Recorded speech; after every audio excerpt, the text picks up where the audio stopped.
நண்பர்களே, இன்னைக்கு நம்ம சேனல்ல என்ன ரெசிபி செய்து பார்க்க போறோம்னா முருங்கைக்கீரை வச்சு ஒரு ஹெல்த்தியான ரெசிபி தான் இன்னைக்கு நான் உங்களுக்கு சமைச்சு காமிக்கலான்னு இருக்கேன். அதுதான் முருங்கைக்கீரை சாம்பார். அதுக்கு முன்னாடி புதுசா நம்ம சேனலை பாக்குறவங்க சப்ஸ்கிரைப் பண்ணிக்கோங்க, கூடவே இருக்கிற பெல் ஐக்கானையும் கிளிக் பண்ணிக்கோங்க. கடைசி வரைக்கும் இந்த வீடியோவை ஸ்கிப் பண்ணாம பாருங்க. பார்த்துட்டு ஒரு முறையாவது உங்க வீட்லயும் இதே மாதிரி ட்ரை பண்ணி பாருங்க. வாங்க முருங்கைக்கீரை சாம்பார் எப்படி செய்யலாங்கிறத பார்க்கலாம். இந்த ரெசிபி பண்றதுக்கு தேவையான பொருட்கள் என்னங்கறத நாம இப்போ பாத்துக்கலாம். 10 கொத்து முருங்கைக்கீரை, துவரம் பருப்பு 200 கிராம், நறுக்கி வச்சிருக்க சின்ன சைஸ் பெரிய வெங்காயம் 2, 7 பல்லு பூண்டு, சின்னதா நறுக்கி எடுத்து வச்சிருக்க ஒரு பெரிய சைஸ் தக்காளி, 2 பச்சை மிளகாய், மஞ்சள் பொடி 1 table spoon, sambar powder 2 table spoon, 1/2 table spoon பெருங்காயத்தூள், தாளிக்கிறதுக்காக 1 டேபிள் ஸ்பூன் கடுகு, 1 டேபிள் ஸ்பூன் உளுத்தம் பருப்பு, 3 வரமிளகாய், 2 கொத்து கருவேப்பிலை, நெல்லிக்காய் அளவு புளி எடுத்து கரைச்சி வச்சிருக்க புளி கரைசல். நாம இன்னைக்கு இந்த முருங்கை இலை சாம்பாரை ஈஸியா குக்கர்ல எப்படி செய்யலாங்கிறத பார்க்கலாம். அதுக்காக இந்த மாதிரி ஒரு குக்கர் எடுத்துக்கலாம்.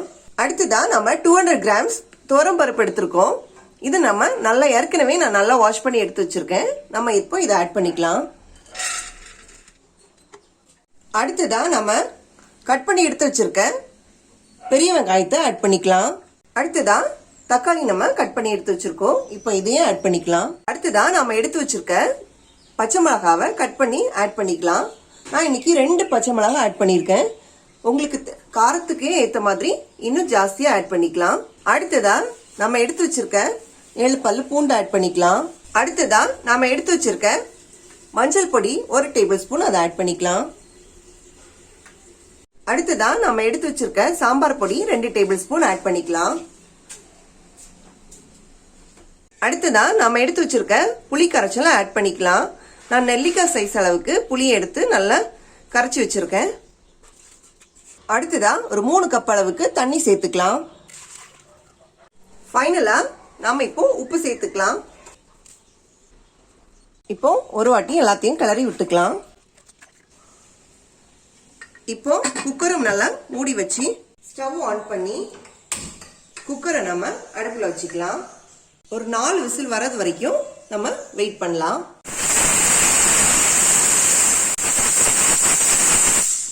இப்ப பாருங்க 4 விசில் ஆயிடுச்சு. இந்த டைம்ல நம்ம ஸ்டவ் ஆஃப் பண்ணி கீழே இறக்கி வச்சிடலாம். இப்ப பாருங்க ப்ரெஷர்லாம் போயிடுச்சு. இந்த டைம்ல ஓபன் பண்ணி பார்த்துக்கலாம். இப்ப பாருங்க பருப்பெல்லாம் நல்லா வெந்திருக்கு. இதை லைட்டா நல்லா கலந்து விட்டுக்கலாம். இப்போ பாருங்க இந்த மாதிரி வந்திருக்கு. நம்ம இப்போ இதை தனியாக எடுத்து வச்சுக்கலாம். அடுத்ததா இந்த மாதிரி ஒரு அகலமான கடாயை நம்ம அடுப்பில் வச்சுக்கலாம். இப்போ கடாய் நல்லா காஞ்சிடுச்சு. இந்த டைம்ல நம்ம கொஞ்சமா ஆயில் சேர்த்துக்கலாம். 2 டேபிள் ஸ்பூன் ஆயில் சேர்த்துக்கிறேன். இப்போ எண்ணெய் நல்லா சூடாயிடுச்சு. இந்த டைம்ல நம்ம எடுத்து வச்சிருக்க 1 டேபிள் ஸ்பூன் அளவு கடுகு, 1 டேபிள் ஸ்பூன் அளவு உளுத்தம் பருப்பு, இது ரெண்டையும் ஆட் பண்ணிக்கலாம். லோ ஃப்ளேம்ல வச்சுக்கலாம். இப்போ கடுகு நல்லா வெடிச்சிருச்சு. அடுத்ததா நாம எடுத்து வச்சிருக்க 3 வரமிளகாவை ஆட் பண்ணிக்கலாம். அடுத்ததா நாம எடுத்து வச்சிருக்க 2 கொத்து கருவேப்பிலையை ஆட் பண்ணிக்கலாம். அடுத்ததா நம்ம ஏற்கனவே குக்கர்ல பாயில் பண்ணி எடுத்து வச்சிருக்க பருப்பு, வெங்காயம், தக்காளி எல்லாத்தையும் சேர்த்து ஆட் பண்ணிக்கலாம்.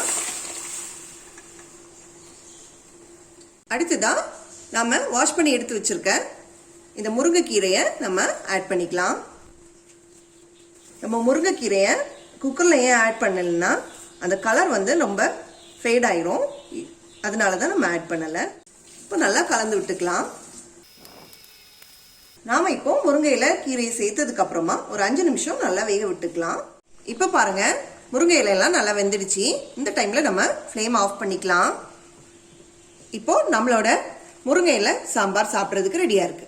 இப்போ ரொம்பவே ஹெல்த்தியான முருங்கைக்கீரை சாம்பார் சாப்பிட்றதுக்கு ரெடியா இருக்கு. இந்த மாதிரி சமைக்கிறது உங்களுக்கு பிடிச்சிருந்துச்சுன்னா உங்க வீட்லயும் இதே மாதிரி ட்ரை பண்ணி பாருங்க. இந்த வீடியோ உங்களுக்கு யூஸ்ஃபுல்லா இருந்துச்சுன்னா லைக் பண்ணுங்க, ஷேர் பண்ணுங்க, சப்ஸ்கிரைப் பண்ணுங்க. உங்களோட கருத்துக்களை எங்களுக்கு கமெண்ட் பாக்ஸ்ல பதிவு பண்ணுங்க. Happy cooking.